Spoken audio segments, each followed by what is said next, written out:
વડોદરાના માંડવી ખાતે ભારત ક્રિકેટ ટીમની જીત બાદ મારામારીના દ્રશ્યો સામે આવ્યા। ક્રિકેટ જીતની ઉજવણી દરમિયાન મારામારીના દ્રશ્યો સામે આવ્યા। યુવાનો વચ્ચે જાહેરમાં છૂટા હાથની મારામારી।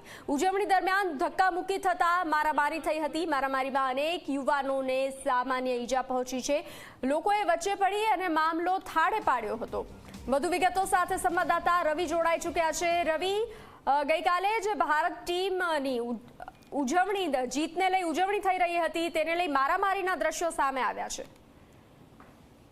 બિલકુલ બંસી, વાત કરવામાં આવે તો વડોદરાના માંડવી ખાતે ભારતીય ક્રિકેટ ટીમ આઈસીસી ચેમ્પિયન ટ્રોફીઝમાં જે વિજેતા બની છે તેને લઈને ઉજવણી કરવામાં આવી રહી હતી અને તે દરમિયાન મોટી સંખ્યામાં યુવાનો એકત્રિત થયા અને તે દરમિયાન કેટલાક યુવાનો વચ્ચે ધક્કામુક્કી થતા તે વાત બોલાચાલીમાં પ્રવર્તી હતી। ત્યાર પછી એકાએક બંને જૂથના જે યુવાનો છે તેમની વચ્ચે જાહેરમાં છૂટા હાથની મારામારી થઈ હતી, જેના કારણે ભાગદોડ મચી જવા પામી હતી।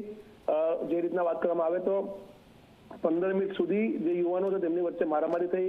એકબીજાને રોડ પર સુવડાવીને લાતોથી માર મારવામાં આવ્યો અને આ ઘટનાના બનતાની સાથે જ અન્ય લોકો મધ્યસ્થી માટે વચ્ચે પડ્યા અને મધ્યસ્થી માટે વચ્ચે પડતા આખો મામલો થાળે પડ્યો હતો। આખો આ ઘટનાનો જે વિડીયો છે તે તરત સોશિયલ મીડિયામાં વાયરલ થઈ રહ્યો છે। મહત્વની બાબત છે કે ઉજવણી લોકો કરી રહ્યા હતા અને તે દરમિયાન એકાએક મારામારી થતા ક્યાંક ને ક્યાંક લોકોમાં એક ભયનો માહોલ પણ ત્યાં ફેલાયો હતો। જી રવિ, જાણકારી સાથે જોડાવા બદલ આભાર।